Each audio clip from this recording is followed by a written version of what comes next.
or atrocities they wanted and were above any law. In fact, the UN, far from bringing peace with it as it claims, instead has spread corruption in the land, leaving a trail of death and destruction wherever it has gone. Days of the Cold War, the very existence of the Soviet Union meant that the Freemasons' path to a global government would take time. Now that communism has been destroyed, it seems that the Freemasons can at last use the UN to achieve their goals of a global government, therefore having the entire world at their grasp with none to stand in their way, or so they thought.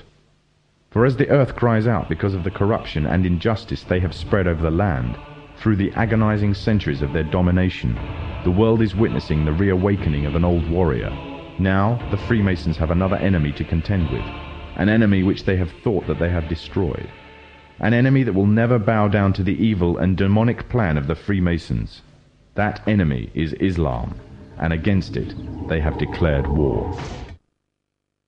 However, the Muslims have already been forewarned about an enemy that will face them, the last prophet of God. Muhammad said that a man will appear after the Muslims have conquered a Roman city called Constantinople. He will first appear as a tyrannical king, then he will be claimed to be a prophet, and finally he will claim to be the Lord God himself. Already the first part of the prophecy has been fulfilled. Constantinople was conquered and renamed Istanbul. The prophet further foretold that this liar would start to conquer the world, country by country, fortress by fortress, region by region, town by town, and no place will remain unscathed except the two holy cities of Mecca and Medina. He will possess powers to issue a command to the sky, and it will rain, and to the earth, and it will produce crops. He will call to a false religion, and bring something which resembles paradise and hell. But that which resembles paradise will in fact be hell, and that which resembles hell will in fact be paradise. He is the Dajjal, meaning impostor, and he will be born with one eye, and your Lord is not one-eyed. It is also known that before the appearance of the Dajjal, a group of people will pave the way, setting up a system to prepare the world for his arrival. In other words, these forerunner to the Dajjal and their system will bear all the characteristics of the Dajjal, and he will be the final embodiment of these in human form. The forerunners to the Dajjal are none other than the Freemasons.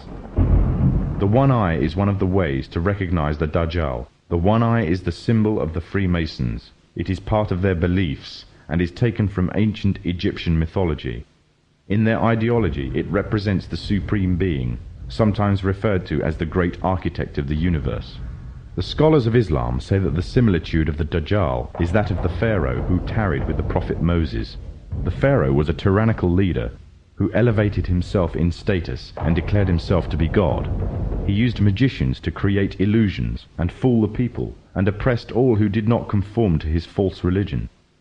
Today the Freemasons weave another kind of magic. The illusions they create take the form of hidden or openly propagated messages in films, televisions, cartoons, music, and all the other cogs in their well-oiled media machine. And this same media machine has continuously been put into action to slander and destroy the character of Islam, following another trait of the Dajjal, who goes further and slanders God directly. The Dajjal is an oppressor to all who do not follow him. He will have powers to increase the land harvest or destroy it, depending whether the people follow him. Similarly, the Freemasonic West, through the World Bank, hold the Third World nations to ransom if they do not act in accordance with their wishes. Abundance of IMF development loans are often used to ensnare such nations, and the unattainable interest payments keep them ensnared. They are forced to submit or face economic collapse and dire poverty. Another way in which the Dajjal will control the people, either deluding them or forcing them to submit, is by spreading disease. He will have the ability to spread disease or cure it, effectively playing God, and with this power he will delude many to his false religion. The Freemasons also play with people's lives in this manner. Evidence exists showing that many viruses have created or mutated in military labs and later used in experiments on human beings. And it has been established that AIDS is a man-made tool used to suit the purposes of Masonic West. The Dajjal shall try to strip God of all of his divine attributes and claim them for himself. This arrogance is also the way of the Freemasons. who are engaged in replacing the laws of God with those that are man-made and claiming justice across the land, using technology to monitor all that you do, trying to see and hear everything, using genetics to alter and to improve the creation to reach their false standards. Their arrogance knows no bounds, and they obey no law but that of their own making.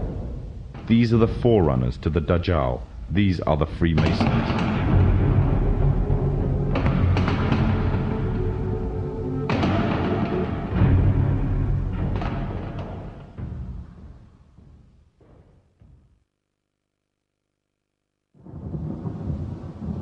The Prophet Muhammad said that a time would come when the whole world would gather around to plan the destruction of the Muslims, as if they were gathered around a table to take part in a meal. Today the nations of the world are doing just that, around the circular tables of the United Nations General Assembly Hall. He also said that the time of the Dajjal will be years of confusion. People will believe a liar and disbelieve one who is trustworthy, and those who rebel against God will have a say in general affair. Today, during the time preceding the Dajjal, there is also a time of confusion. The system set up by the forerunners to the Dajjal